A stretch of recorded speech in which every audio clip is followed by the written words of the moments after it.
Hi, welcome back to my channel. My name is Natalie. I'm over here in the UK, and my channel and this video particularly is all about eating a whole food plant-based diet, a vegan diet, having a vegan lifestyle, not just for weight loss, but for your overall health in mind, in body and in spirit. So today I'm going to be talking about calories and calorie counting and how you don't have to count calories on the Starch Solution, which is a lifestyle advocated by Dr. Mcdougall. After decades of research and experimentation, Dr. Mcdougall shows us that historically the human race has been birthed and evolved and come from nations that have eaten a predominantly plant-based diet, and how that really is where we came from. That is what our ancestors ate, and that certainly is what's great for our health now.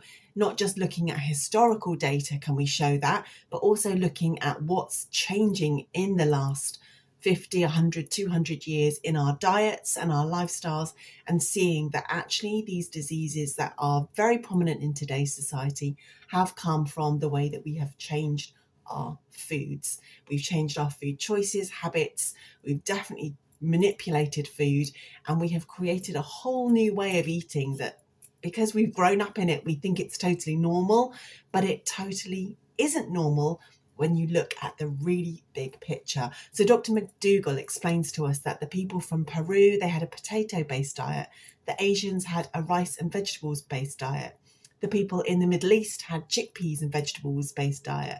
Africa had a grains and rice and vegetables-based diet. And these are the nations that show us through history, they often ate a very predominantly plant-based diet, and that is what was good for human health. And that is really where we need to go back to. And that's what we're seeing today, is a movement back towards a plant-based diet. So it's all very good knowing that, but today's society is a very different place. We have really, really busy lives, and we have a whole world of foods just on tap that are not particularly good for us. We all know that.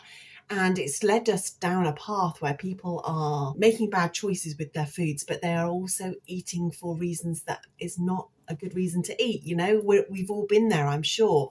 You can sometimes eat through boredom, or because you've got a craving, or because you've seen an advert on the television, or because somebody offers you something and it's just right there in front of you. Maybe because you're not even hungry, but you're thirsty. Dehydration plays a role in reasons why we choose to pick up food.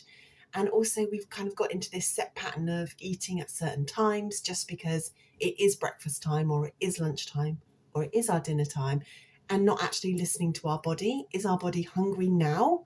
Or would actually we be better off eating in an hour's time, or eating an hour earlier than perhaps we've made ourselves wait? It is really difficult to manage all of that. And that's why I think calorie counting has really kind of taken hold, because people feel like they've got some kind of measure, then they've got some way of controlling and feeling like they have some control around what's going in their mouths, and kind of thinking this has got to be the best way to do this to make sure that I am getting what I need. But what Dr. Mcdougall really shows us is that it doesn't have to be that way. You don't have to count calories to eat the optimal amount, and to not have to worry about eating too little or too much, because it's about the food choices rather than what's in the food in terms of its calories.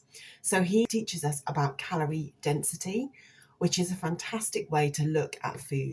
So I've created a chart. There's lots of these charts all over the internet, but I've made my own to sort of demonstrate and show this visually. So let's have a look at that now.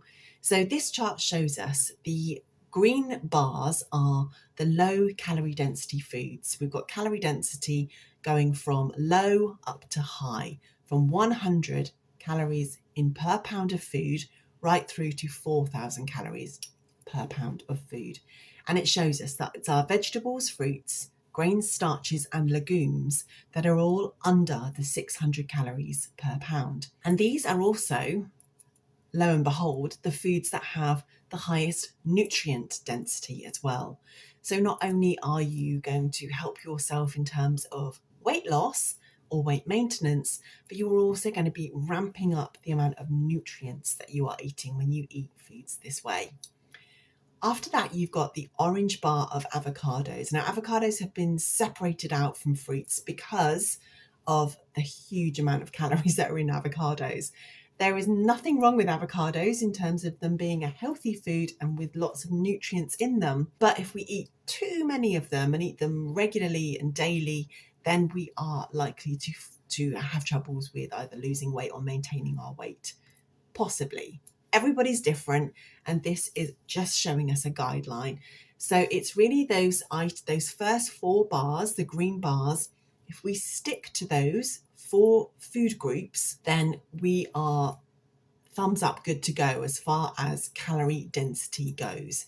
So we've got the avocados next, and then you can start seeing the red bars, which are the more high calorie density foods: animal products, processed carbs and processed foods, junk foods, and we've got oils and fats right on the very far bar. Nuts and seeds, they come in here at a very high calorie density. Now, nuts and seeds, again, like avocados, are so good for you. They are so high in nutrients and minerals that having a very small portion of nuts and seeds regularly, like having a spoon of flax in or linseed in your porridge and your morning breakfast, it's a good thing to have because of those omegas and those nutrients. But on the other hand, they are very high calories if you are eating handfuls of nuts and seeds as snacks throughout the day.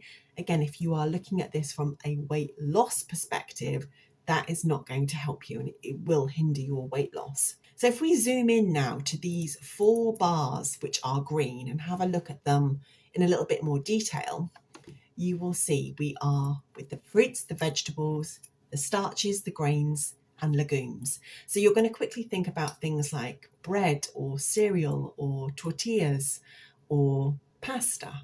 And these are foods that are not inherently bad for us either. Dependent, again, you have to check labels and branding. They're not inherently bad for us, and they also can be weight loss foods.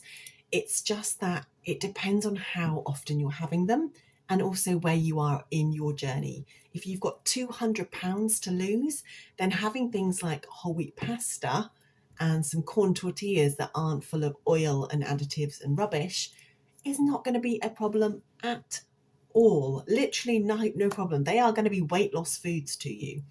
If, on the other hand, you are somebody who has that last 10 pounds to lose, or maybe 20 pounds to lose, and you're already vegan, perhaps, you're going to be in a very different position. And if you're having pasta every night or having lots of things like cereal and tortillas and so on, then perhaps your weight would just maintain, or you might even gain a little bit of weight.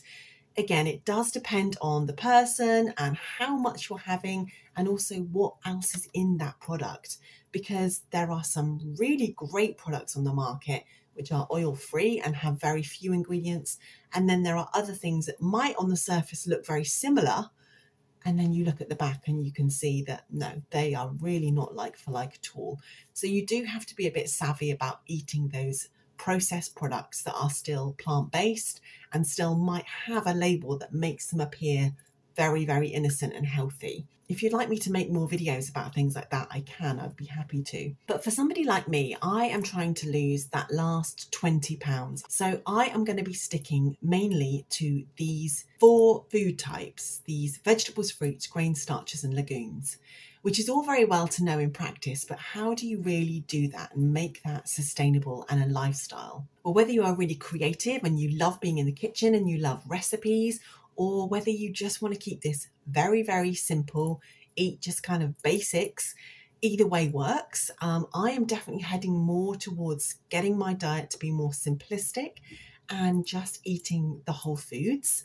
I do quite like creating recipes and having lots of different flavors and things going on, but sometimes you just don't have the time for that, right? And you don't have the energy for it either. I have lots of other things going on, and sometimes I am just going to grab a bowl of vegetables and rice or salad, or just have potato wedges with broccoli, because I just want to keep it simple, but know that I am still getting lots of nutrients and I'm in this category of low calorie density foods. So I really think the key and the recipe to success on eating this way is, number 1, education.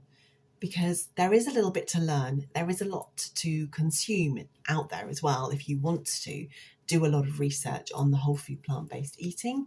And certainly reading something like the Starch Solution, there's a link to that down below, or Starch Solution for Maximum Weight Loss is a really good place to start as well. Looking at places like nutritionfacts.org, a website by Dr. Mcgregor, is brilliant. And also the Physicians Committee by Dr. Neil Barnard. These are really good resources. I mean, the list is kind of endless, but those are three that come to the top of my head. So education is going to be your number one place to start if this is a big change for you. Then there's practice and patience, because if this is a change for you, and even for me, I've been vegan for years and years, I'm still practicing. I'm still practicing how to simplify things and how to make my diet more friendly to eating these 4 food types on a really regular basis. And that leads me to my kind of third tip, which is consistency, because consistency is really what's going to be the thing that makes or breaks this. It is a lifestyle change rather than something to just do for a month and see what happens, or hope for the best and think, will I lose, some weight in a month and then I can go back to eating whatever else. Or maybe not even that. Maybe if you're somebody that's like, I can do this for like 3 or 4 days in a go, but then I kind of break and I have takeaway pizza.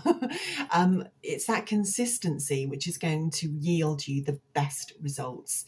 We know that in anything in life. So it's consistency as well. Education, patience, practice, and consistency. I believe these are the 4 things that really will help you to elevate your results and also give you that feeling that you are eating for nutrition, you are eating for longevity, and you are eating for what's going on the inside and not just the way things look on the outside. And that certainly for me is a big driver. I want to have longevity with good health, not just live a long time, but maybe be suffering with some horrible illness. These are things that I do consider these days. Next week, I'm going to be talking about the 50-50 plate and the 50-50 approach that Dr. Mcdougall talks about regularly, and kind of do a little bit of an in-depth video into that as well. These charts that I've made here, if you are interested in having a copy that you could download, please let me know in the comments. You can just type the word download, and I will make sure that I attach that to my next video. I'll get a link sorted so that you can have your own copy. And then you could maybe print them out and put them on the fridge or on a cupboard, just to help as a visual reminder to keep you on the right track and show you exactly what it is that you are aiming for. I hope you found this video helpful. It's a bit of a different style. I will see you next time. Please feel free to like, comment and subscribe. It all really helps, and I'd love to hear from you guys. If you've got any questions about this topic, then please do drop them down below, or any thoughts at all. How have you found it? What's been the most difficult, challenging part for you? Is it the learning about it? Has it been the consistency? Has it been not finding enough things to eat? Is it that when you go out and about, you really struggle? There's lots of different ways that this can be a challenge. So let me know down below. I'd love to hear from you. And I will see you next time. Thanks. Bye.